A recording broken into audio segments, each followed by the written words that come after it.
for this briefing. With that, I hand over the floor some to information Foreign Secretary. related to developments since late last night, Thank you early all this for joining morning, for this briefing. which has been put out by the You Ministry of would Defense. have Just in perhaps case seen some information it has been missed, related to developments since late last night, early this morning, which has been put out by the Ministry of Defense. Just in case it has been missed, I will request Colonel Sophia Qureshi and Commander Jyotika Singh to just update you and fill you in on the details. Bharat ने अपनी प्रतिक्रिया को केंद्रित, संतुलित और गैर उत्तेजक बताया। ऑपरेशन सिंदूर ये विशेष रूप से 7 मई 2025 को हुई प्रेस कॉन्फ्रेंस के दौरान भारत ने अपनी प्रतिक्रिया को केंद्रित, संतुलित और गैर उत्तेजक बताया। यह विशेष रूप से स्पष्ट किया गया था कि पाकिस्तानी सैन्य ठिकानों को निशाना नहीं बनाया गया। साथ ही दोहराया गया कि भारत में किसी भी सैन्य लक्ष्य पर हमले का उचित जवाब दिया जाए। 7 से 8 मई 2025 की रात पाकिस्तान ने उत्तरी और पश्चिमी भारत में स्थित कई सैन्य ठिकानों जैसे कि अवंतीपुरा, श्रीनगर, जम्मू, पठानकोट, अमृतसर, कपूरथला, जालंधर, लुधियाना, आदमपुर, भटिंडा, चंडीगढ़, नाल, फलौदी, उत्तरलाई और भुज पर ड्रोन और मिसाइलों से हमला करने का प्रयास किया। कई स्थानों से इन हमलों को इंटीग्रेटेड काउंटर यूएएस ग्रिड और वायु रक्षा प्रणालियों द्वारा निष्क्रिय कर दिया गया। इन हमलों का मलबा कई स्थानों से बरामद हुआ, जो कि पाकिस्तानी हमलों का प्रमाण है। These places included Avantipura, Srinagar, Jammu. Pakistan attempted to engage a number of military targets in northern and western India using drones and missiles. These places included Avantipura, Srinagar, Jammu, Pathankot, Amritsar, Kapurthala, Nal, Jalandhar, Ludhiana, Adampur, Bhatinda, Chandigarh, Falodi, Uttarlai and Bhuj. These were neutralized by the integrated counter unmanned aerial system and other air defense systems. The debris of these attacks is now being recovered from a number of locations that prove the Pakistani attacks. Bharat की प्रतिक्रिया समान क्षेत्र में समान तीव्रता के साथ की गई। यह विश्वसनीय रूप से ज्ञात हुआ कि लाहौर में स्थित एक वायु रक्षा प्रणाली को निष्क्रिय कर दिया गया। Today morning, Indian Armed Forces targeted air defense radars and systems at a number of locations in Pakistan. Indian response has been in the same domain with the same intensity as Pakistan. It has been reliably learnt that an air defense system at Lahore has been neutralized. Pakistan ने नियंत्रण रेखा पर आक्रमण गोलीबारी की तीव्रता बढ़ा दी है, जिसमें कुपवाड़ा, बारामूला, उरी, पुंछ, मेंढर और राजौरी क्षेत्रों में मोर्टार और भारी तोपखाने का इस्तेमाल किया जा रहा है। Pakistan has increased the intensity of its unprovoked firing across the line of control using mortar and heavy caliber artillery in areas in Kupwara, Baramulla, Uri, Poonch, Mendhar and Rajouri sectors in Jammu and Kashmir. 16 innocent lives have been lost, including 3 women and 5 children, due to the Pakistani firing. Here too, India was compelled to respond to bring mortar and artillery fire from Pakistan to a halt. Indian Armed Forces reiterate their commitment to non-escalation, provided it is respected by the Pakistan military.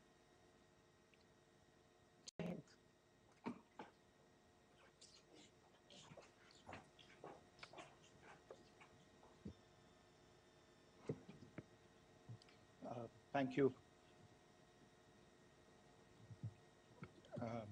Friends, this is, as I said, further to the briefing that was provided yesterday and some of the updates that have been just provided by Colonel Qureshi and Wing Commander Singh. I thought that we would just put some of the aspects related to the events that started on 22nd April with the barbaric terror attack in Pahalgam into further context, because there's a certain amount of commentary that has happened with regard to the events since then. And more than the commentary, there has been a lot of disinformation that has been directed at us from across the border. So a few things that I would like you to keep in mind. First of all, there is mention on all sides of escalation. I think the first point that you have to keep in mind is the attack of 22nd April in Pahalgam is the original escalation. ये जो सिलसिला है जो हम देख रहे हैं आज की घटनाओं को लेके, ये 22 अप्रैल के पहलगाम के हमले से शुरू हुआ है. एस्केलेशन वहां पे हुआ है और उस एस्केलेशन का जवाब भारतीय सेना ने, भारतीय फौज ने कल अपने एक्शन से दिया है. Secondly, I want to invite your attention to the involvement of the group calling itself the Resistance Front in these attacks. I pointed this out yesterday that this is a group that is a known front for the well-known Pakistan-based terrorist organization, Lashkar-e-Taiba. The group has been reported earlier. I mentioned to you about the Indian authorities providing information to the UN 1267 Sanctions Monitoring Committee. And in fact, we are going to be meeting with the team again very soon, and we will be providing an update to the information that we have provided earlier. But what is interesting, दिलचस्प बात यह है कि संयुक्त राष्ट्र की सुरक्षा समिति में जब पहलगाम के हमले को लेके एक प्रेस वक्तव्य जारी करने की बात चल रही थी, तो आप सोचिए किस देश ने टीआरएफ का, द रेजिस्टेंस फ्रंट का उसमें मेंशन किया जाना, उसको अपोज किया, पाकिस्तान ने. This was after the fact that the TRF claimed responsibility for this attack not once but twice, in a few hours after the incident on the 22nd of April, and then again on the morning of 23rd April. And it is perhaps only after the full gravity of the incident was realized by its masters and handlers across the border that it was managed to back off from this claim. Obviously, that retraction doesn't convince anybody. तीसरी चीज जो मैं आपसे कहना चाह रहा था, और कर्नल कुरैशी और विंग कमांडर सिंह ने कल भी बड़े स्पष्ट शब्दों में और आज भी आपसे ये बात साझा की है. जो भारतीय रिस्पॉन्स है वो नॉन एस्केलेटरी है, प्रिसाइज है, सटीक है, मेजर्ड है और कंसिडर्ड है. Our intention has not been to escalate matters. We are only responding to the original escalation, as I said, and our response has been targeted, precise, controlled and measured. Only military, no military targets have been selected. Only terrorist infrastructure in Pakistan has been hit. Now, there are, as I said, a number of issues that have been raised in commentaries, and there's a lot of, as I said, unfounded disinformation and fabrication that has come from across the border. And I would just like to use this opportunity to set the record straight on some of these issues. The first of these is Pakistan trying to wash its hands off any and all involvement with terrorism. I think the Pakistani information minister said there are no terrorists in Pakistan. And I think he was challenged on that in the television program that he was appearing on. But even if I partially repeat myself from yesterday, I think Pakistan's reputation as the epicenter of global terrorism is rooted in a number of instances where concrete evidence is available, not just to India, but to governments and authorities and agencies around the world. There are several terrorist attacks around the world where Pakistani fingerprints have been found. I don't need to belabor the point with regard to this audience about where Osama bin Laden was found and who called him a martyr. Pakistan has also for decades pursued cross-border terrorism into India with impunity. And as I said yesterday also, in order to deliberately mislead the international community, they claimed that the terrorist Sajid Mir was dead. They came under pressure, and Sajid Mir was then brought back to life, arrested, and is now apparently in Pakistani custody. Pakistan is also home to a very large number of UN proscribed as well as UN proscribed terrorists, as well as terrorists proscribed by a number of other governments in the world, including, of course, the Lashkar-e-Taiba and the Jaish-e-Mohammed, as well as their leaders, Masood Azhar and Hafiz Mohammed Saeed.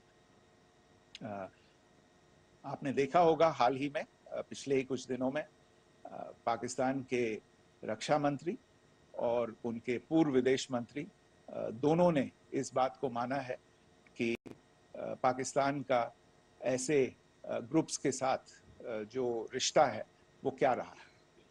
Both the defense minister and the former foreign minister of Pakistan, I think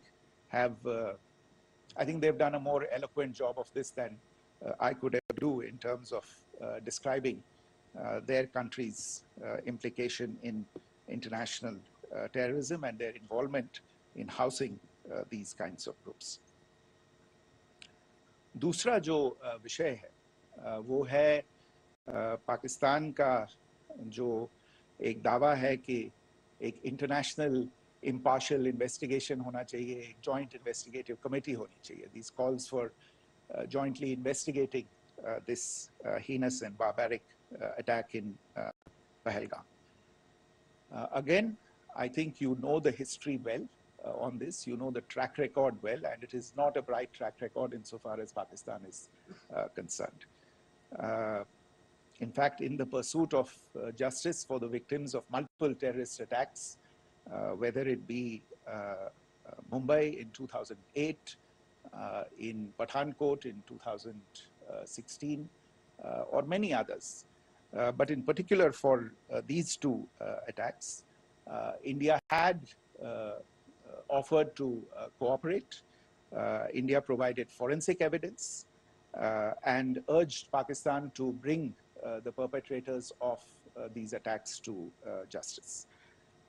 We, in particular with regard to the Mumbai attacks of 2008, where a Pakistani Lashkar-e-Taiba terrorist was captured alive, India provided extensive information and evidence related to the involvement of Pakistani terrorists in this attack. Cases were registered, but you are all aware that these cases have not progressed despite the formation of judicial teams, etc. And Pakistan has consistently stonewalled all efforts to move the investigation along. In fact, with regard to the Pathankot attack as well, a joint investigation formed. We gave access, unprecedented access, I should say, to Pakistani team to the site of the attack. Details of call records data and DNA, etc., were shared with Pakistan. We had shared with them details related that we had been able to access to the addresses of terrorists. We presented evidence against the office bearers of Jaish-e-Mohammed who had conspired in the attack, and the handlers of the terrorists who facilitated them and guided them in. But there has been no movement on this. So in all of this, I think the experience has not been positive, and it certainly doesn't give us the confidence now to take at face value Pakistani assertions of wishing to participate in a joint investigation. These are just delaying tactics. These are just stonewalling tactics. And in fact, there is reason to believe that Pakistan uses the evidence that we provide only to cover its tracks and, in fact, defend the terrorists who we are looking for and obstruct the path of investigation. A third point that I wanted to address was the claim that only civilians were killed in the strikes on the 7th of May. We have made the point very clearly that all attacks on the morning of 7th May were against carefully selected terrorist infrastructure, terrorist targets.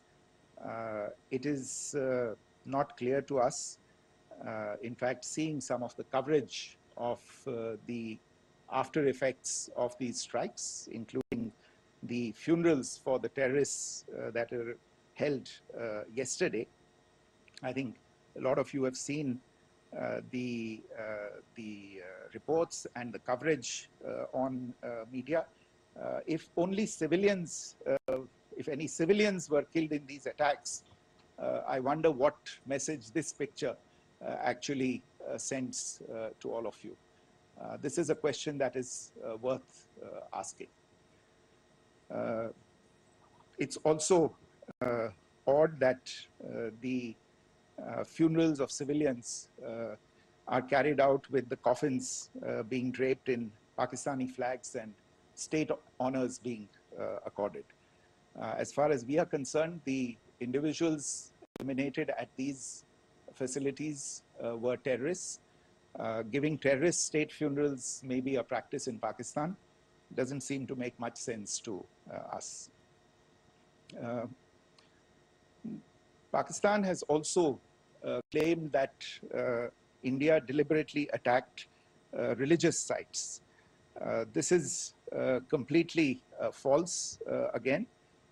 I have made it clear that the targets were terrorist infrastructure, terrorist facilities, and locations connected clearly with incidents of cross-border terrorism into India. And it is in fact Pakistan that is misusing religious sites as a cover to in fact radicalize, direct and indoctrinate and train terrorists.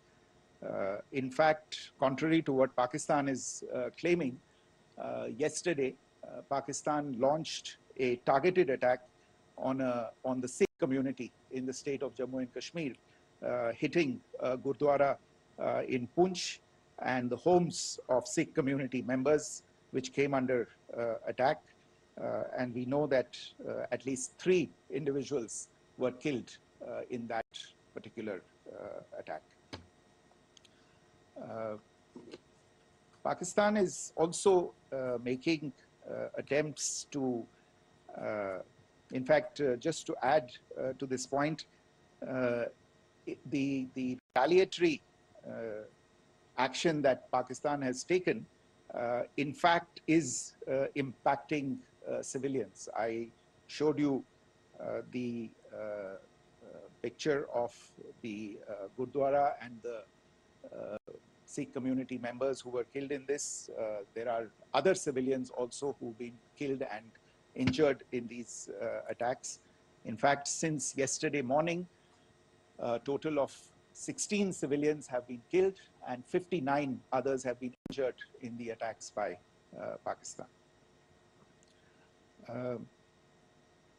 Not only this, Pakistan is also making attempts as part of its disinformation campaign to paint our action with regard to cross-border terrorism through the communal angle. If that is the issue, then I think I can do no better than to cite or point you in the direction of the Pakistan Army Chief's speech of 16 April 2025. I think that is the last word in communal rhetoric. And in the Pahalgam attack itself, you are aware of the kind of religious profiling that was done there. And perhaps there is a linkage between these two events. I can only say that these nefarious designs will not be allowed to succeed in India. And it is to be noted that people from all faiths, all religions, all regions in India have unequivocally, not just in India, but around the world, have condemned these attacks. The Pakistani claims of now responding to India's strikes of the 7th of May. As I said right at the outset, it is India which is responding. The original escalation was by Pakistan on the 22nd of April. We are the ones who are responding to that escalation with the action that was taken yesterday morning. And again, I would like to emphasize that the action was restrained. It was directed towards non-civilian, non-military targets and confined to terrorist camps. And again, as we have been saying since yesterday, any further action by Pakistan, some of which we are seeing today, is nothing but escalation by Pakistan now, once again, and will be responded to and is being responded to appropriately. One point that I wanted to also address was the allegations to the targeting of a dam, the Neelam Jhelum project in Pakistan-occupied Kashmir. I want to say that this is an absolute and complete fabrication and a blatant lie. India has targeted only and only terrorist infrastructure, and the details of that terrorist infrastructure, together with the locations, were shared with you yesterday by Colonel Qureshi and Wing Commander Singh. I should note that if this kind of a claim is a pretext for targeting Indian infrastructure of a similar nature, Pakistan will be entirely responsible for the consequences that will undoubtedly follow. Finally, I want to address some issues that have been raised related to the Indus Waters Treaty and the disinformation that has been raised in regard to that as well. The fact is that there have been fundamental changes in the circumstances in which the Indus Waters Treaty was concluded, and they call for a reassessment of the obligations under the treaty. Over the last year and a half to 2 years, India has been in communication with the government of Pakistan. We've sent several notices to them requesting for negotiations to discuss modification of the treaty.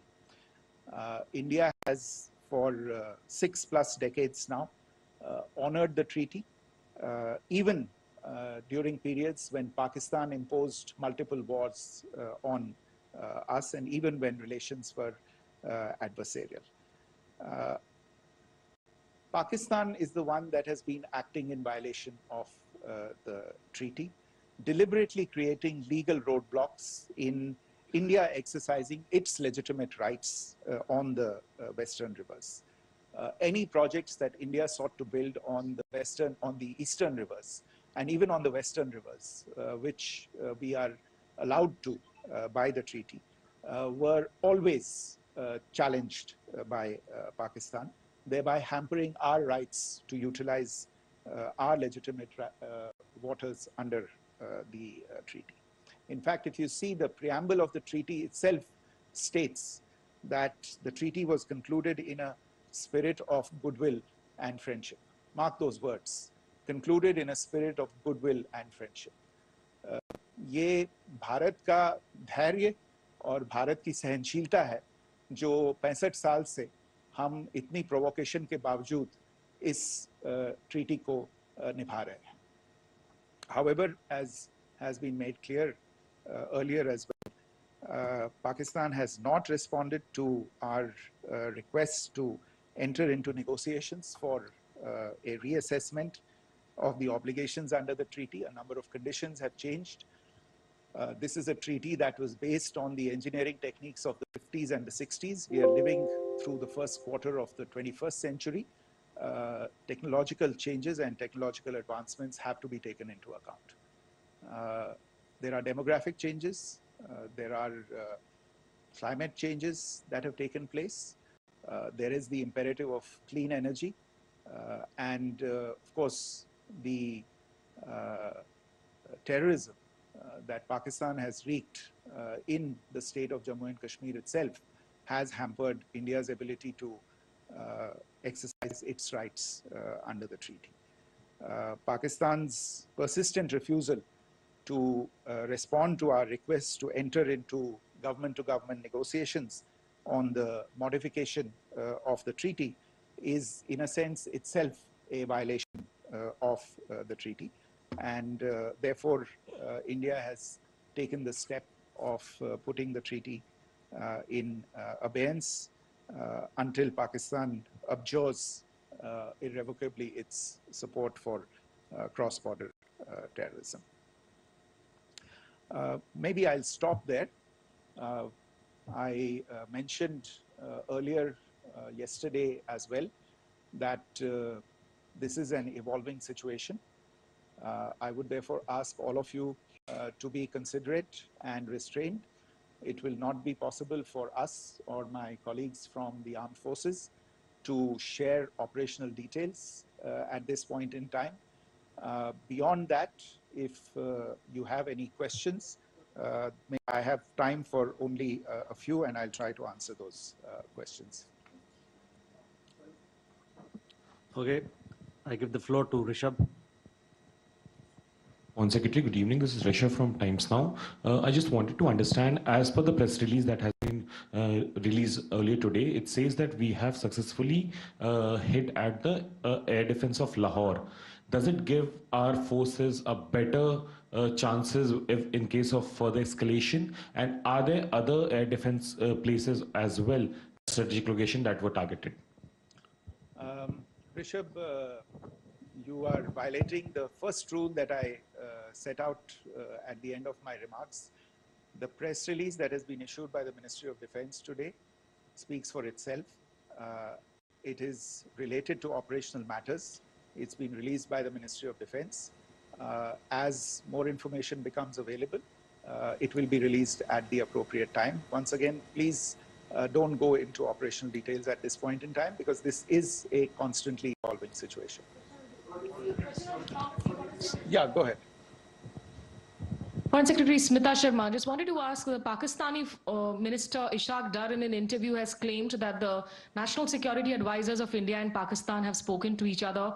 If you could confirm or deny, and is complete severance of diplomatic ties with Pakistan also on the table? I have no information with regard to contacts between the two national security advisors. Insofar as diplomatic relations are concerned, you've seen the steps that were announced in response to the following the meeting of the Cabinet Committee on Security on the 23rd of April. There are no further steps that are under consideration at this moment in time. Here, go ahead.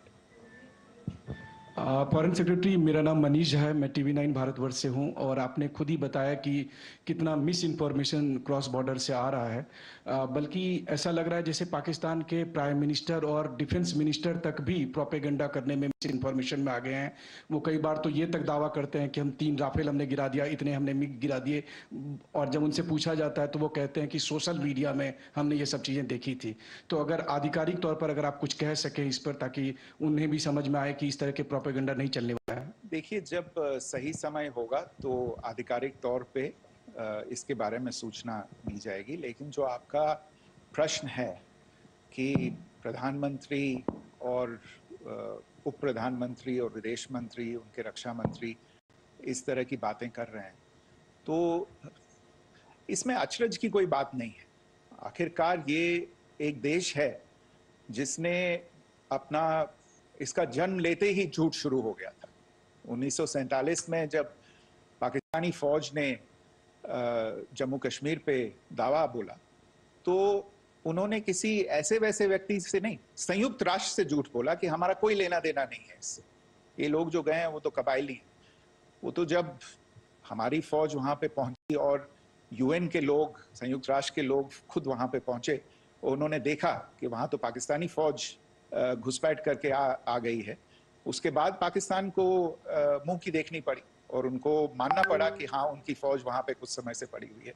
तो ये जो यात्रा है एक तरह से 75 साल पहले शुरू हो चुकी है, तो I am not surprised that this kind of disinformation is being indulged in. Yeah. Siddhant. So Siddhant from Beyond. Sir, we have seen a lot of negative comments coming from the Pakistani military of escalation.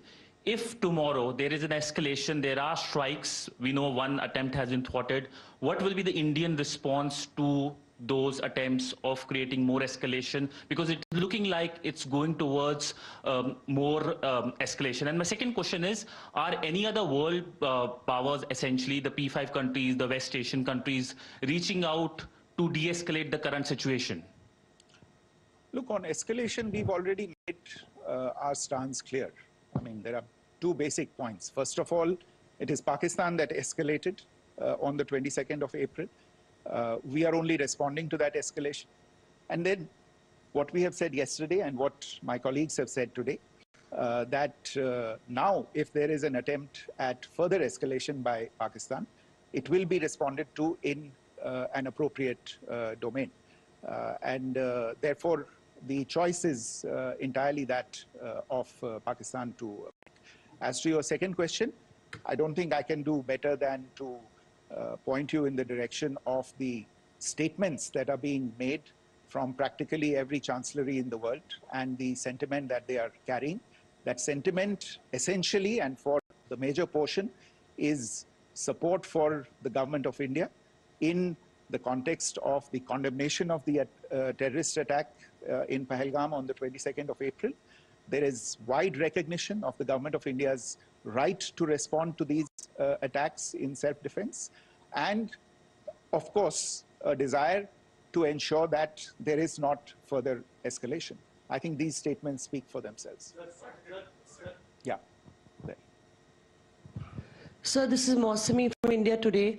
Now, in the all-party meeting, we have learned that the defense minister has said that, you know, in the operations in Sindoor, almost 100 terrorists were killed.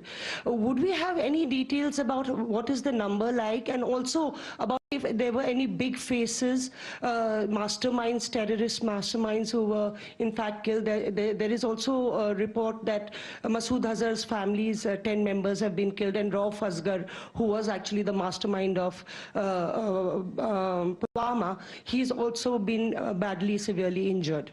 I don't have information at this point in time to share with you on these issues. But as I said, I think, there is so much information out there on television, in the news media, in social media, that it sometimes looks like a long time has passed since this. Please understand that slightly over 36 hours only have passed since this operation was undertaken. Let us have some patience. Information will come out and will be shared in due time. Shruti. Thank you, Foreign Secretary. Shruti Ranjan from Bloomberg. Sir, could you give us any understanding whether India has moved the IMF or the World Bank to kind of, sensitize them about the the bailout that Pakistan has and, the kind of stuff that the Pakistan government is doing? Look, we have an executive director at the IMF. Tomorrow there is a meeting of the board of the IMF, and I'm sure that our executive director will put forward India's position. The decisions of the board are a different matter. You know the process through which they are made. But I think the case with regard to Pakistan should be self-evident to those people who generously open their pockets to bail out this country. And since you are from Bloomberg, I think you would have the data on how many IMF bailout programs have been, very good, thank you, have been sanctioned in the space of the last 3 decades. And I think you would also have an idea of how many of those programs have actually reached successful conclusion. Probably not many. So I think this is a decision that board members have to take by looking deep within themselves and looking at the facts. So we can, one last question, sir. Yeah. One last question. Secretary, I'm Siddhant from CNN News 18. I would like to know, since it's an opportunity to speak to you, I would like to know the response coming from United States since last 3 weeks. Saudi Arabia, Qatar. In fact, Prime Minister Modi spoke to Qatar before the strikes that evening. Perhaps how do you read the support coming from these countries? Perhaps traditionally they were seen on the other side. This time around, their statements are strong worded. In fact, India-Saudi joint statement also had a very strong condemnation, strong worded condemnation. United States at all levels have condemned the attack and have extended support. In fact, Saudi Deputy Foreign Minister is in India. He just met EMS Jaishankar. Also, if you could shed some light about on his visit, his meeting with EMS Jaishankar. In fact, we have also been told that he met Prime Minister Modi. Thank you. Look, all the countries that you named, many others, we have been in touch with them. The Prime Minister has spoken to a large number of world leaders. A large number of world leaders have called him, as have called the External Affairs Minister. As we speak, there are conversations going on today as well with world leaders. And your assessment or conclusion of the general tenor of these messages is very much on point. And I think this is a recognition of the fact, firstly, of the barbaric nature, the unprecedented nature and character and features of the attack in Pahalgam, and a recognition of India's right to respond to this. And also a recognition of the fact, in responding, we have been nothing but responsible and have done so in a restrained, in a measured, and in a non-escalatory manner. I think that counts for something. People have taken that into account, and that is what is explaining the kinds of reactions that we are seeing. And we appreciate the sentiments and the statements that have been made by the vast majority of world leaders. Yes, the Saudi Minister of State for Foreign Affairs is in Delhi. He had a meeting with the External Affairs Minister earlier today. I don't have further details at this moment, but if there are details, the ministry will share them at some point with you. Thank you. I think that's all we have time for today. We'll join you again soon. Thank you all. Thank you.